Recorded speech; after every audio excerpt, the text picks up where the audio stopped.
be given by our own Damodar Priya Devi Dasi. Hare Krishna, Hare Rama. Check it out, dear devotee. She is giving class.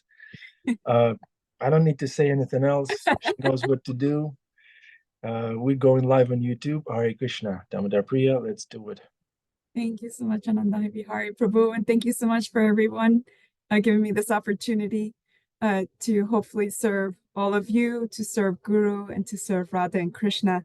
And with that in mind, I humbly ask for your blessings that I may speak in this class in a way that glorifies God and inspires myself and others to serve Guru, Radha, and Krishna. Om Namo Bhagavate Vasudevaya. Om Namo Bhagavate Vasudevaya. Om Namo Bhagavate Vasudevaya. O my Lord, the all-pervading personality of Godhead, I offer my respectful obeisances unto you. So today, dear devotees, we're going to be reading Canto 10, Chapter 57, and that's verses 35 to 37. So I'm going to share my screen so we can look at that together. Okay. And it should be showing now. Great. Okay. So I'm just going to be reading the Sanskrit and the English translation. We're not going to be doing word for the verses. Pujayitva vipasyanam katayitva priyakata vichnyata kila chitanyaha smayamana uvachaha nanudana patenyastas tvayaste shatadanvana syamantako mani shriman vidita purvamevanaha. Lord Krishna honored Akrura, greeted him confidentially, and spoke pleasant words with him. Then the Lord, who was fully aware of Akrura's heart by virtue of his being the knower of everything, smiled and addressed him. O Master of Charity, surely the opulent Samatanka jewel was left in your care by Shatadamva and is still with you. Indeed, we have known this all along. Purport by the disciples of His Divine Grace A.C. Bhaktivedanta Swami Prabhupada Ki Jai. Lord Krishna's treatment of Akrura here confirms that he is actually a great devotee of the Lord. Text 37. Satrajito napatwatwad grihni yurtu hitu sutaha dayam niyapa pindan vimucharnam cha sheshitam. Since Satrajit had no sons, his daughter's sons should receive his inheritance. They should pay for memorial offerings of water and pinda, clear their grandfather's outstanding debts, and keep the remainder of the inheritance for themselves. Purport. Srila Sridhar Swami quotes the following Shmiti injunction regarding inheritance. Patni duhotiras chaiva pitaro brataras tata tatsuta gotraja bandhu shishyaha sa brahmacharaninaha. The inheritance goes first to the wife, then, if the wife has passed away, to the daughters, then to the parents, then to the brothers, then to the brothers' sons, then to family members of the same gotra as the deceased, then to his disciples, including brahmacharis. Srila Vishwanatha Chakravarti adds that since Satrajit had no sons, since his wives were killed together with him, and since his daughter Satyabhama was not interested in the Samatanka jewel, which constituted the inheritance, it rightfully belonged to her sons. In Krishna, the Supreme Personality of Godhead, Srila Prabhupada explains, Lord Krishna indicated by this statement that Satyabhama was already pregnant and that her son would be the real claimant of the jewel and would certainly take the jewel from Akrura. So I'll stop sharing so we can see each other. Okay. Om Agyanatimirandasya Gananjana Shalakaya Shakshurun Militam Yena Tasmai Shri Guruve Namaha. I was born in the darkest of ignorance. My spiritual master opened my eyes with the torch of knowledge. I offer my respectful obeisances unto them. Namo Vishnupadaya Krishna Prashtaya Bhutale Srimate Bhaktivedanta Swami Tinamine. Namaste Saraswati Deve Gauravani Prashadine Nirvishesha Shunyavadi Pashita Desatarine. I offer my respectful obeisances unto His Divine Grace, A.C. Bhaktivedanta Swami Prabhupada, who is very dear to Lord Krishna on this earth, having taken shelter at his lotus feet. Our respectful obeisances are unto you, or spiritual master, servant of Saraswati Goswami. You're kindly preaching the message of Lord Chaitanya Deva and delivering the Western countries, which are filled with impersonalism and voidism. Shri Krishna Chaitanya Prabhu Nityananda Shri Advaita Gadadha Shivasari Gaura Bhakta Vrinda. I offer my respectful obeisances unto Shri Krishna Chaitanya, Prabhu Nityananda, Shri Advaita, Gadadha, Srivas, and all the others in the line of devotion. Hare Krishna, Krishna Krishna, Hare Hare, Hare Rama, Rama Rama, Hare Hare. O Krishna, O Radha, please engage me in your service. Haribol. Okay, my dear friends. Thank you so much again for everyone being here. I especially want to welcome my dear friends Stephanie and Kylie, who are making their way to Srimad Bhagavatam class from the airport on their way to associating with so many beloved Vaishnavis.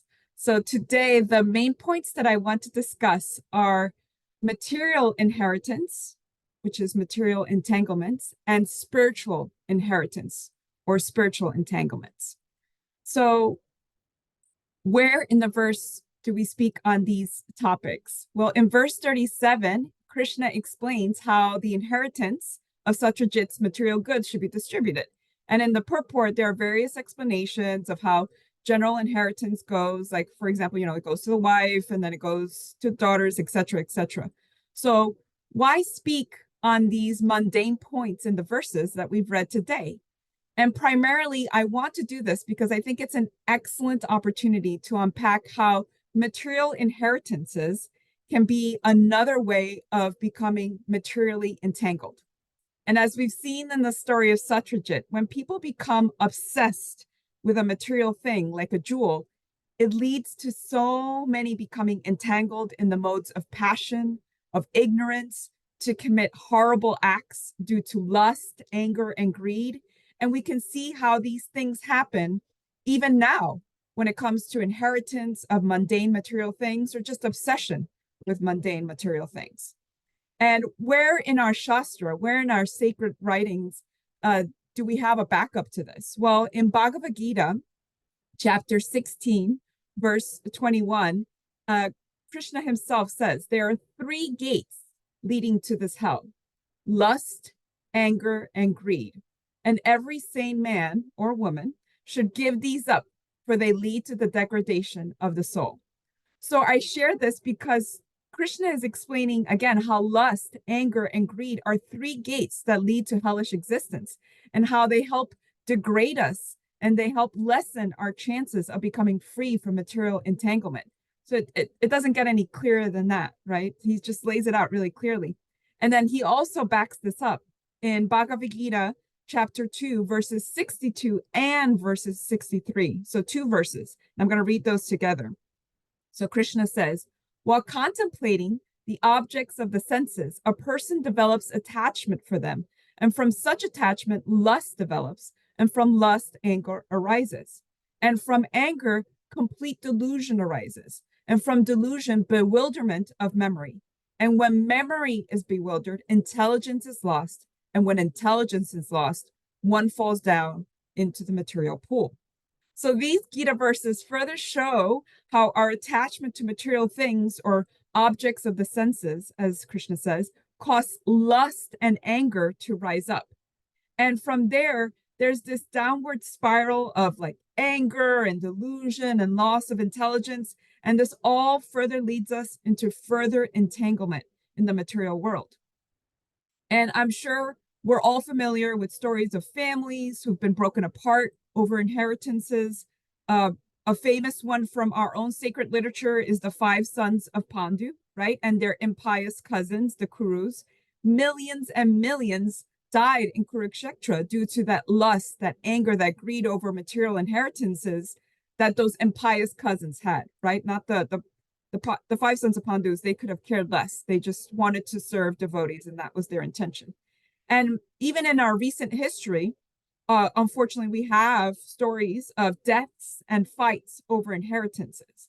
So the other day, I read an article about a brother who killed his only other brother over an inheritance they were left by their mother. And this tendency to kill over inheritance is so common that in the United States, there's actually a law that deals with it. It's called the Slayer Rule. And in the US law of inheritance, it stops a person from inheriting property from a person they murdered. So, for example, if the murderer, killed their parents or their spouse, they can't inherit from them. So, how sad is that? That it's so common that we have to have a law to keep that from happening. Keep people from inheriting after doing these sinful things. And a recent example of why this law is necessary is that I read a news article where a woman was accused of fatally poisoning her boyfriend in North Dakota because he was going to receive a $30 million inheritance. So talk about lust, talk about greed, and that just entanglement in those material things, so much so that would cause you to do something so sinful. So this kind of greed and materialistic behavior can come even closer to home. So I've experienced it in my own family. So after my grandmother died, my grandfather decided to remarry a woman who was half his age. And later on, we found out that she had sought him out solely due to the value of the family home and all the possessions that had been left behind by my grandmother. And then we later on found evidence that his second wife had physically neglected him, verbally abused him, and would even feed him rotten food.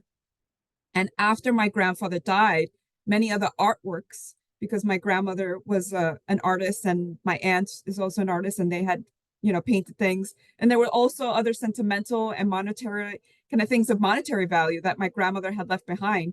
They were not found by my mother and my aunts and uncles. They later found out that his second wife had taken them and distributed it amongst her own family. So, and there's still so much anger in my family over this. It's actually a really sensitive topic. And, thankfully they don't come to Srimad Bhagavatam classes, so they don't know that I'm sharing it here, but I just thought it was relevant to see that even those of us that we know can have these stories in our past. And I know that when I found out about this, I struggled with the anger that came up with this, and kind of just not understanding how people could be so greedy and so lustful over material things that they would abuse their supposed loved ones. So again, there's so much attachment to material goods that lust and anger come up and intelligence is lost. And it's sad how people can commit such great sins and further entangle themselves in this material world just for material things that are temporary. So what is the solution to all this, dear devotees? So because I want to talk about what are the solutions, right? And let's talk about the spiritual inheritance that is available to us, right? So let's wash away some of that negativity from what we just spoke about. So in verse 35 and 36 of today, Srila Prabhupada writes in the purport, he is actually a great devotee of the Lord, referring to Akrura. And that's our spiritual inheritance, dear friends, is being devotees of the Lord. And how do we know about the Lord? So we have a beautiful prayer. Vandeham Shri Guru Shri Yuta Pada Kamalam Shri Gurum Vaishnavamscha Shri Rupam Sagrajatam Sahagana Ragunatam Vitam Tam Sajivam Sadvaitam Savadutam Parijana Sahitam Krishna Chaitanya Devam Shri Radha Krishna Padam Sahagana Lalita Shri Vitamscha. So the translation to that prayer is, I offer my respectful obeisances onto the lotus feet of my spiritual master and of all the other preceptors on the path of devotional service. And I offer my respectful obeisances unto all the Vaishnavas and unto the 6 Goswamis, including Srila Rupa Goswami, Srila Sanatana Goswami, Raghunath Das Goswami, Jiva Goswami, and their associates. And I offer my respectful obeisance unto Advaita Acharya Prabhu, Sri Nityananda Prabhu, Sri Chaitanya Mahaprabhu, and all his devotees, headed by Sri Srivasta Kaura. And I offer my respectful obeisance unto the lotus feet of Lord Krishna, Srimati Radharani, and all the gopis, headed by Lalita and Vishaka. So why take the time to share these prayers? Just seems so random, right? But it's not, because we have to give thanks, because it's thanks to our gurus, to our spiritual teachers, to our founder Acharya of ISKCON. And let's remind ourselves what ISKCON means. It's the International Society for Krishna Consciousness, right? So A.C. Bhaktivedanta Swami Prabhupada, this disciplic succession, this line of devotees who have shared that sacred knowledge, passing it on from hand to hand. How wonderful is Krishna that he has empowered pure devotees like our Srila Prabhupada to share these spiritual truths with us. That's why we always say those prayers to him every day, right? The prayers that I said in the beginning. You know, I offer my respectful obeisance unto you, His Divine Grace, A.C. Bhaktivedanta Swami Prabhupada. You are very dear to Lord Krishna because you have taken shelter at his lotus feet, and you're kindly preaching the message of Lord Chaitanya Deva and delivering the Western countries, which are filled from impersonalism and voidism, right? So thanks to that spiritual inheritance, thanks to that passing of sacred knowledge in our Gaudiya Vaishnavism or in our Chaitanya Vaishnavism line, this spiritual inheritance comes from Lord Chaitanya, who is Krishna himself. And he's telling us who we really are. Who are we? We're spirit souls. And what's our true purpose? To serve and love God, to serve and love Krishna. And another part of this spiritual inheritance is, how do we know about Krishna? How do we know who we really are? Is it just because Srila Prabhupada told us, right? Is it because, we know this not just because he told us, but Srila Prabhupada painstakingly translated 6 very important scriptures into English for the benefit of the Western world. And what are those scriptures? Well, it's easy to figure out one of them, right? Because we're studying it right now, which is the Srimad Bhagavatam. There's also the Bhagavad Gita. There's Sri Chaitanya Charitamrita, right? There's the Nectar of Devotion. There's the Nectar of Instruction. And there's the Sri Upanishad. And obviously, there's also like almost 60 something other books that were kind of little books that were put together from some of these translations and from his classes. So he gave us even more literature, but those are like the 6 really important ones. And in these books, we learn great spiritual truths. For example, there's the nutshell verses. I don't know how many of you have heard about the nutshell verses in the Bhagavad Gita and the Srimad Bhagavatam. And nutshell verses are verses that summarize the whole message, which is really amazing. So for the Bhagavad Gita, for any of you who are interested, those verses are in chapter 10, and they're verses 8 through 11. And I'm going to read the English translation of those verses for all of us, just so that we can hear them. So in those Krishna says, I am the source of all spiritual and material worlds. Everything emanates from me. The wise who perfectly know this engage in my devotional service and worship me with all their hearts. The thoughts of my pure devotees dwell in me. Their lives are fully devoted to my service, and they derive great satisfaction and bliss from always enlightening one another and conversing about me. To those who are constantly devoted to serving me with love, I give understanding by which they can come to me. To show them special mercy, I dwelling in their hearts, destroy with the shining lamp of knowledge the darkness born of ignorance. It's pretty beautiful, isn't it, my friends? Jai Shri Krishna. So, and then from the Srimad Bhagavatam, those nutshell verses are Canto 2, Chapter 9, verses 33 through 36. And again, I'll just read the English translation for us. So, Brahma, it is I, the personality of Godhead, who was existing before the creation, when there was nothing but myself, nor was there the material nature, the cause of this creation. That which you see now is also I, the personality of Godhead. And after annihilation, what remains will also be I, the personality of Godhead. O Brahma, whatever appears to be of any value, if it is without relation to me, has no reality. Know it as my illusory energy, that reflection which appears to be in darkness. O Brahma, please know that the universal elements enter into the cosmos and at the same time do not enter into the cosmos. Similarly, I myself also exist within everything created, and at the same time, I am outside of everything. A person who is searching after the supreme absolute truth, the personality of Godhead, who most certainly will search for it up to this in all circumstances, in all space and time, and both directly and indirectly. So I share these little nutshell verses and I kind of imagine them like little jewels, right? Like just imagine your favorite jewels, and I just imagine these jewels, and then they're like inside these greater jewels, which are these books, right? This is our spiritual inheritance from Srila Prabhupada.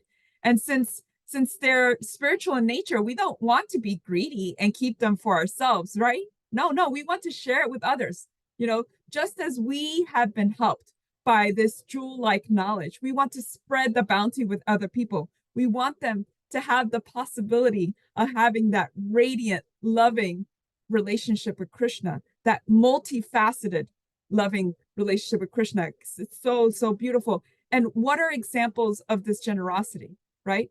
So take a moment, pause for a second, and think about that first devotee you met that told you about Krishna, or think about the first time you read a Srila Prabhupada book,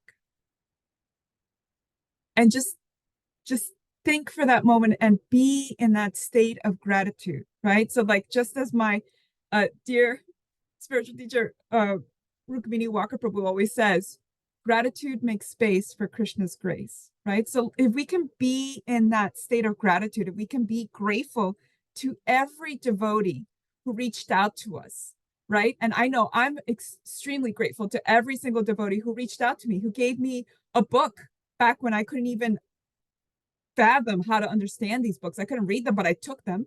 And then I'm so infinitely grateful to that devotee that in the subway tunnels gave me that pamphlet that changed my life on chanting Hare Krishna with that beautiful picture of Srila Prabhupada smiling in the back. My heart swells in gratitude for these devotees. And also we have to think about all the devotees who prayed for us, that when they met us, they sent that prayer out, whether they told us or not, saying, "Oh, Radha or Krishna, please engage them in your service. Please let them know about you." That mercy we received, and I'm sorry, because it just hit me. That mercy we received was due to someone not being greedy or angry or lustful. Instead, they were being generous. They were being kind. They were being loving, because it was that love for Krishna and the love of Krishna that was coming through them. And it's that love of our dear, most supreme best friend who just wants us to be with him in the spiritual world. So we have such an amazing spiritual inheritance. And instead of fighting with each other and becoming more materially entangled, like we heard previously in these material inheritance paddles, instead, let's cooperate.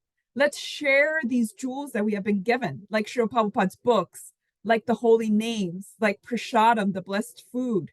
There's so many more gifts that we have been given that we have to pay them back. And how? By paying it forward, by giving it to someone, however that best looks for you, right? So some of us are not going to be able to distribute books, but we can distribute prasadam. We can just be kind and teach by example, right? Just by being a good person, and they'll be curious, like, how is this person so kind and so level-headed when so many things are going wrong? So we can do that.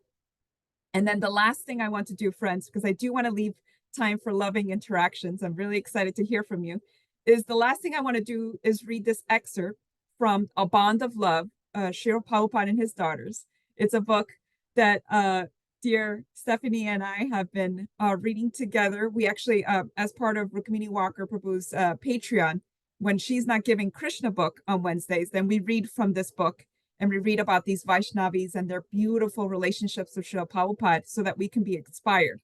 So we recently read one by Jaya Rama Devi Dasi, and I thought it was so perfect for this class for us to finish. So she says, "We're lucky. Srila Prabhupada gave us a beautiful gift. We got his mercy and God's mercy for no reason. And now we have to do what he says. I wish we'd all understand that Srila Prabhupada is our father, and we're a close, tight family without friction or envy. To forever please Srila Prabhupada, we're meant to love each other deeply, putting aside material motivations. After Prabhupada's departure, when our society had so many problems, I understood that Krishna is the controller. We're not the controllers.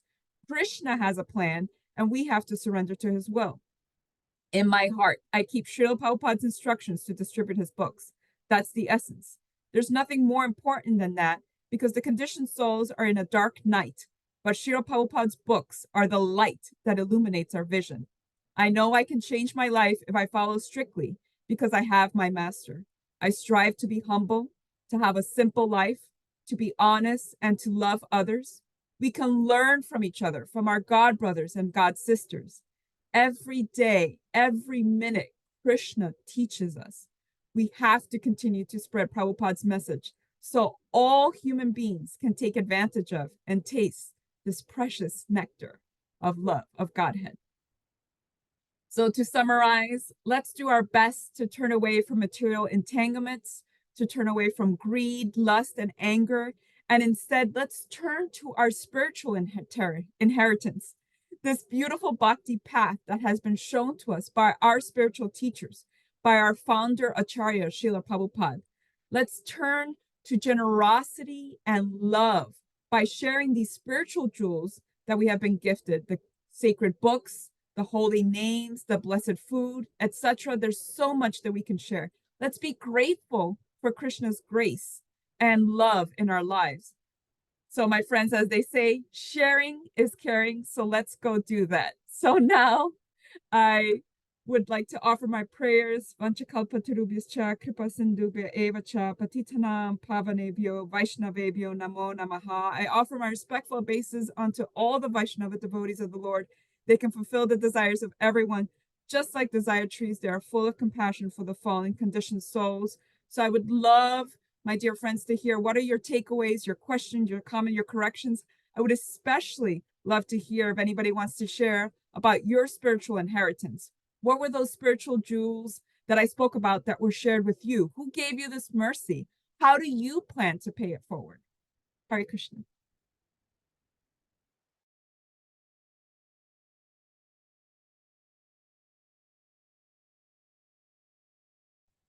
How was it, dear devotees? Wasn't it wonderful? Stephanie and Kylie, where are you going? Where are those Vaishnavis that are meeting? Shyam Ashram in Cali, Colombia with Rukmini Walker and Radha Pretty. And of course, Kylie doing the kirtan, which I'm super excited for. And I have another friend from Salt Lake City over here too, that's joining us. So there are actually three of us here. Oh, no man, absolutely no man. Nope, not allowed. Sorry. The only man allowed is Krishna. That's right. Krishna is the only male. That's right. Cool. Nice. All right. Takeaways, reflections. Damodar Priya, you were on fire today. Very inspiring class. Do you know who? Okay, Janitai and Temple Room. Hi, Krishna. Can you hear me okay? Yeah. Yeah. Fantastic class. Perfect presentation. You hit all the bases there, especially the points. We're just reflecting things you said about, Srila Prabhupada said, when we asked him, how can we thank you? You've given us this great treasure. Prabhupada said, the only way you can thank me is to give what I've given you to others, right? You see, you use the term paying it forward, We have to give Krishna consciousness, not just be Krishna conscious, but he said, I want you to give Krishna consciousness. And it's interesting you made that contrast between a material inheritance, which might be a source of contention and quarrel and competition, and this spiritual treasure, which is unlimited, that we can give it to everyone, and it's actually increased when it's given away.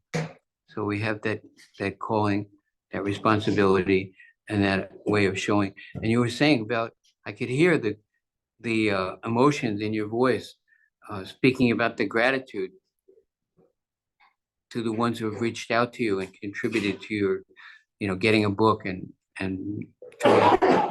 feeling encouraged and nourished and sustaining you in your spiritual life. And I was thinking recently about the different people I've been blessed with, by Krishna blessed me. Krishna is so wonderful. He's given us caretakers. And definitely, like Krishna says in Bhagavad Gita, in every endeavor, there's some fault. Just as fire is covered, in every endeavor, there's some smoke. So these caretakers, just like, sometimes we think of our parents, they did this, and they did, but they were trying their best to take care of us. And we appreciate that so much. And we overlook the pockmarks on the moon, like Prabhupada said, and we glorify and their kindness upon us and express our deepest heartfelt gratitude for the sacrifice they made to help care for us in Krishna consciousness. How wonderful is Krishna to give us this devotee care.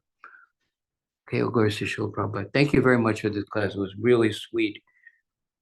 We'll go to Prabhupada. Damodar Priya, who was that devotee that talked to you, that you first talked to? Who was the first one? I wish I knew their name. I never was able to find. I know they were part of the Sankirtan with Ram Roy Prabhu.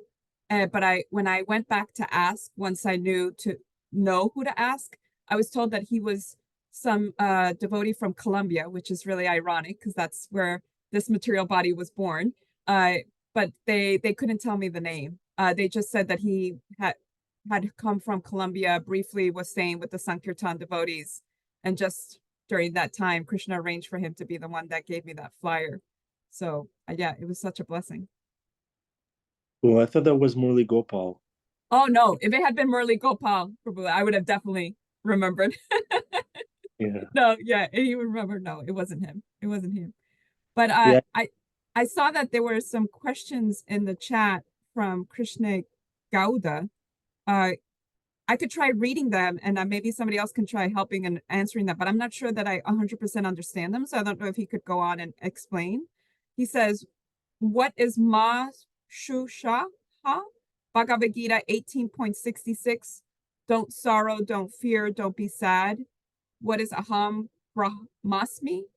Brihadanyanaka Upanishad 1.410 of the Jayur Veda origin. And what is Prajnana Brahman? Aitareja Upanishad 3.3 of the Rig Veda origin. So I'm not exactly sure what those questions are asking. That's Krishna.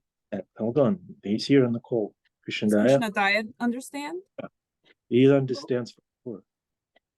He's the Panditji. Masucha, so don't fear. Aham Brahmasmi, Pragyanam Brahma. Yeah, I mean, don't lament like Sarvadharman Parityatya. So Mamekam Sharanam Raja, Aham Tam Sarva Papibhyo, Mokshayami Masucha. So don't fear, so if you are taking shelter of material things, material as Prabhu Damodar Priya Prabhu was telling in the class. So material entanglements, material inheritance leads to material entanglement, and because of that the fear arises. But as Damodar Priya Prabhu was telling, the spiritual inheritance, so she read all those wonderful prayers, so that make us, elevate us to the fearless platform. So that is there. Aham Brahmasmi is like, I'm a spirit soul. I'm not part of this material world, whatever we see, these material things, the gross and the subtle. So I'm a spirit soul who is different from this. So that is the foundation of this, all the spiritual endeavor. And then Prajnanam Brahma. So this I need to look deep into. Prajnanam. Jnana means knowledge. Vijnana means realized knowledge. Prajnana means like that knowledge that can be implemented practically. So that is Prajnana. So Prajnanam Brahman is like one of the aphorisms like many people like to comment on, but I can't give a complete picture at this point. Sorry. Thank you. Please don't apologize, Krishna Daya Prabhu. That's so amazing. And talk about gratitude. So grateful. And not only are we grateful for the devotees who first got us on the Krishna path, but as our support crew. And I feel like Krishna Daya Prabhu is definitely part of, in my mind, my support group. Krishna is our call a friend. Yes, he is our call a friend. Yeah. So grateful to you. So grateful. Very, very much so. Yeah. And I think that's part of where that gratitude comes in. And I was actually just talking about this. I believe it was with Stephanie, actually, Prabhu, who we were talking about like our fear of losing that spontaneity in our spiritual life and that wonder. And we were saying how one of the ways that we found to kind of keep that happening is by gratitude, and how difficult that can be in challenging circumstances. Like I mean, I would love to hear from other people, but I know, like, I just personally, we're dealing with circumstances with our neighbors, and they're neglecting and abusing dogs. I know I've spoken about this before, and uh, it's really challenging for me because I have a very probably too soft heart, and I get so much, I feel so much of their suffering, and it's really, really challenging for me. And I found the other day I was crying because of the circumstances that I found them in, and it was so hard for me to be grateful in that moment. And then I had a realization in that moment. I was like, oh, this is how other devotees who are in grief, or they're, obviously I'm not comparing what I'm experiencing to somebody like losing their child or whatever, but when you're in grief or when you're having that empathy, it's really hard to be grateful.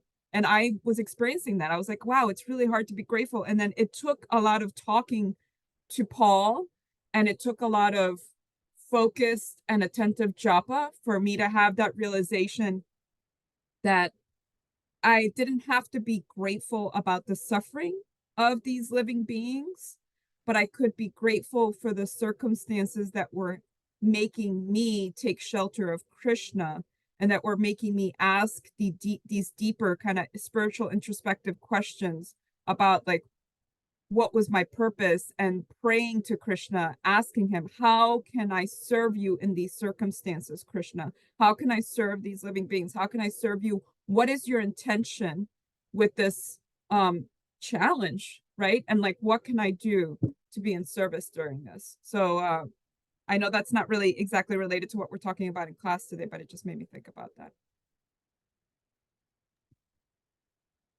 Thank you. Does anybody else have anything they'd like to share? Does anybody else want to glorify the devotees or the people who brought them to Krishna consciousness, or tell us, how that came about? Banisha, Prabhu, Haribo. Haribo, thank you so much. I always love your classes. I look forward to them. Just so beautiful and inspiring. As Adi said, it hit every single base perfectly. I would like to glorify Jai Giridhari, who, our own dear Jai Giridhari, as the person who first literally put the Bhagavad Gita in my hands. And I'm a longtime resident of the East Village and went to the Bhakti Center very innocently for asana yoga. And he was a great teacher of yoga, but as I say, also a fisherman of men. And he would just hand out the Bhagavad Gita at the beginning of the class randomly for us to read passages. And when I look back on it, there's, and now that I'm trying to pay that forward and facilitating a community class at the Bhakti Center on the Bhagavad Gita, you realize that even if people are going to a yoga class, or even certainly coming to a Bhagavad Gita class, there's a desire to want to understand something, but there's always this kind of fine line where it's like you kind of want to scream it from the rooftops, but they're just sort of like, I'm not sure if I'm down with this, which gives me even more respect for people who distribute books on the street or do Sankirtan with people who potentially have absolutely no interest or are antagonistic. So I'm just so grateful to Jai for striking this amazing balance between being kind of casual about it, but kind of exactly like fishing, kind of reeling us in, feeling where the hook was, kind of like just with great sensitivity, drawing us into this incredible richness, as you say, like literally an inheritance that has certainly changed my life completely, and makes me excited also to, as you say, pay it forward. I like that expression. I think it's really apt in this situation. So I just want to Jai Jai. Thank you. Hare Krishna. Oh, thank you so much for sharing that. I love that whole innocently went for asana yoga, Yeah, and then all of a sudden you have like this sacred literature in your hand, and you're exactly. like, oh, okay. Yeah, Yeah. and it just went from there. Krishna makes 100 steps towards you, right? You come for us, Yes, Bhagavad Gita. exactly. Exactly. How wonderful is Krishna? Thank you. Yes. How wonderful is Krishna. Thank you so Even much if for you come glorifying. those shoes in the shoe room, you still get nectar. Das, is that how you came to Krishna consciousness? In the shoe room? Yeah. Yes. I was working at the shoe room. That's funny. You knew that story? No. I just, it was a wonderful class. And what was really amazing about the class is you were being so enthusiastic. It was just contagious. And you can hear that Mataji has such compassion. So it was really moving. But it made me remember, and I don't know if Shik Shastika is on. Is he on? Can anybody see if Shik is on? He's not. Not on. Because Shik had, if I can retell a story of Shik, who I affectionately call Shikity Shik Shikster. And but Shik Shastika Prabhu, he came to New Vrindavan, and somewhere or other he ended up leaving not too long after he got there. And he went and he ended up getting a job at a restaurant. And it wasn't a vegetarian restaurant. But he said that one day he got a call from, and they said, you got a call, Scott, that was his name. And he took the call. And it was some devotee who he didn't even know. And this devotee had taken upon himself to find, what happened to that one devotee? He didn't even know Shik, but he kept track of devotees. And he called Shik at his work and he said, what are you doing? He says, you working in a restaurant? And he captured Shik's information and sent him a BTG. It was a BTG that the Palace of Gold was on. And when Shik had been there, he had seen the beginning of the palace. And when he saw that picture, it was like, oh my God, they did it. And he was so inspired by that. And he, I get always moved when I think about this, but he put it up on his wall. And then that gave him the determination to head back, to get back to New Vrindavan. And that's what, like that devotee who didn't even know him took on that compassion to keep track of him. And so anyway, I just wanted to share that one. So thank you very much. Thank you so much, Das Prabhu. And those are the stories that inspire us. And that's why I wanted to share the story from Srila Prabhupada and his daughters, that bond of love, because it's really those personal testimonies that are so inspiring and make us feel like this is possible for all of us. And I don't know if we're about to have darshan, but I can also stay a little bit for afterglow, because I know that we have another question from Krishna Gowda as well, where he's asking about Akrura and Kritavarma and why did they motivate Shatadamva to kill Satrajita, and is the reason why is the reason why Krishna killed Satadamva because Satadamva had killed Satrajita, or to get the Shamatamani from Satadamva? So sounds like we might need to do a little bit of a recap of like the last week of classes for the afterglow to just kind of make sure that those points are clear. No, So we're gonna give Krishna Gowda, Krishna Das phone number, and then they can talk. but and not to make light of it, but those are questions that have been answered in the last week from other speakers have done the classes. So I don't know if Krishna Gaude, if you have missed some of those other classes, I highly recommend. So Krishna Daya Prabhu, when he gave class, he answered a lot of these questions in those classes. And also yesterday, Pramananda Vilas Das Prabhu, he kind of he spoke about these points as well. In terms of, the whys. So, but we're going to have darshan now.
Jai Shri Shri Radha Mulidhar Shri Guru Chandra Ki Jai.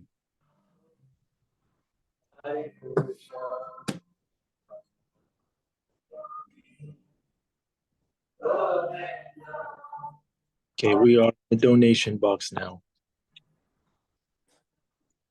Bhima Prabhu, we should do an all-man retreat at your farm.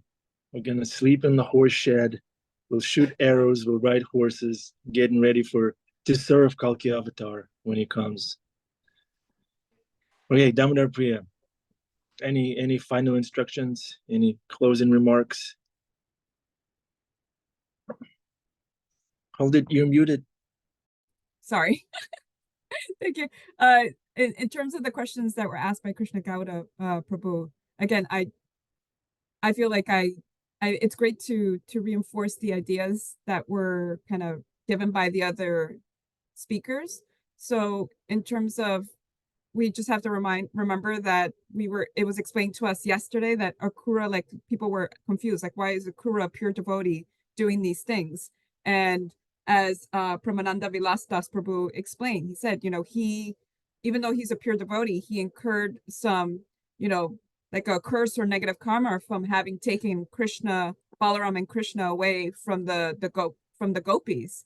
And so that's kind of like an effect from that. So he had to kind of have that that reaction. And that's why he was involved in something that we normally wouldn't involve in. And I love also, again, the kind of reflection that our dear Jamuna Jaya Prabhu gave yesterday about understanding that, like she was so inspired by the prayers of Akrura, and then to find out that he's involved in something like this, and then just kind of having that understanding that there's a lot of, it's not black and white. There's nuances on it. And we have to be kind of understanding that the Lord kind of arranges for these pastimes to kind of give us those nuances and to give us realization that, we may be very kind of feel like we're really surrendered to the Lord. However, we have to be very careful about offending devotees. That kind of theme came up, and making sure that we're not doing that, so that these kind of reactions still come about even when we feel that we're surrendered. And as to, why did Krishna do what he did? I mean, he did it in the sense because devotees were offended, right? And he did it because the people needed to. Why does he come? He comes to put the demoniac, to kind of liberate them from their bodies, and to make sure that we're clear as to what needs to be done in terms of living as as somebody who serves the Lord. Not to say that we are to imitate Krishna. We're not shouldn't going around killing people, right? We can follow Krishna and follow the great devotees, but we should never try to imitate them, right? So just like how we wouldn't try to drink poison, we shouldn't try to imitate in that way. So Krishna, why did he do those things? Because he needed to kind of clarify, like, wow, you guys are getting really entangled in this Shamatanka jewel and really getting into this, material greed and lust. And he needed to make sure that people were clear that that's not what this was about. And he just kind of put together this whole pastime. And I actually kind of liked when Pramananda Vilas Prabhu yesterday said that he speculated, I know it's speculation, that Krishna really wanted to have that pastime of being like a detective and kind of figuring things out. So, and even though it seems trite, it's still that whole idea that it's all in Krishna's arrangement. And when it comes down to it, his main point yesterday, I think it kind of goes into the greater point of these questions, is that free will does exist, must exist, and that the crux of our free will is either we choose Krishna or we don't choose Krishna. And I think that was such a powerful point, because when we think about this pastime, were people choosing Krishna or were they choosing material things? Were they choosing to be entangled in these material desires? And that's really what it comes down to. And then there's the consequences of that, right? So for every action, there's a reaction, and we just have to be prepared. Damodar Priya, a burning question. Yes. Why can't I have both material happiness and Krishna? Why can't you have material happiness and Krishna? Yeah. I mean, in a way you can. If you are with Krishna and you're serving the devotees, and if you take a moment to just stay in that space and realize that in that moment the material is being used for Krishna's service, then you are having material happiness. So it just depends on how you look at it. Okay, good. But good. Paul Prabhu wrote, you can, but there are consequences to enjoying the material happiness too much, is what he wrote. Okay, there are consequences. Okay, Yeah. I'll enjoy with Krishna then. I'll enjoy with Krishna, with Prashana, with the devotees. Yeah, exactly. And just realizing that, I mean, that's happened to me at times when I think, oh, I'm really doing this in Krishna's service, and then I start to enjoy it too much for myself, or to just make it seem like, oh, this is about me getting praise, and then things kind of go the wrong way. So I think Krishna can sometimes either give us a lesson about it in the way that Bhima Prabhu explains, with like a hard left hook, or he can be very subtle. And if we're paying attention, we can kind of catch those subtleties and correct our route before we end up in the lake. Look at him. He's With his getting ready to machete. serve Kalki avatar. Bhima, don't kill people. Just give them prashanam. You're taking it too far. He's not killing anybody. He's fixing That's for fences. me. I'm trying to hack away my material attachments. Right. Every Yeah. time I hack, a new branch grows. I'm like Ravana with the heads. Yeah. That's a great reference, Bhima Prabhu, since we have Rama Navami coming up on Tuesday. So, and talk Yeah. about somebody who really exemplifies that lust, anger, and greed was Ravana, in trying to enjoy that which wasn't his, especially like, and that's in another way, we've talked about this before, like we can all kind of have that inner Ravana, that tiny Ravana, where we want to enjoy what's Krishna's, and what's Krishna's is all these things and the devotees and everybody else. So instead of trying to enjoy it, we can try to serve it. The Krishna through Rama also Ravana means he who makes others cry. And we all know that that's Krishna's job, to make others cry. So he was envious. He wanted to be the person that made people cry. It's a different type of crying, but needless to say, that's Krishna's job. Thank you. Yeah. And yeah, we just have to be ready to serve and love Krishna, and just kind of try to do that with that focused chanting, and try to be focused in what we're doing. I really love when just to kind of harken back to the previous speakers, but when Jagannath Gopal Das Prabhu, some people might have missed it because we were talking about it in the chat, but he said we can be more present to the presence from and the presence of Krishna. So how powerful is that? That it's really important for us to be present to the presence, to the gifts that we're getting from Krishna, but also to the presence of Krishna in our lives. So really looking for that, and to be in that space of gratitude. And that's it. Thank you, Damodar Priya Devidasi. Damodar Priya Devidasi, Prabhu Ki Jai. Paul Ki Jai. Everybody on this call, Ki Jai. Thank you very much. Stephanie and Kylie, have fun for Krishna. Don't forget Krishna while having fun. And have a wonderful Sunday, everybody. Give it to Krishna, take Prashanam, and come back on Monday morning. We'll be here discussing Srimad Bhagavatam together. Hare Krishna.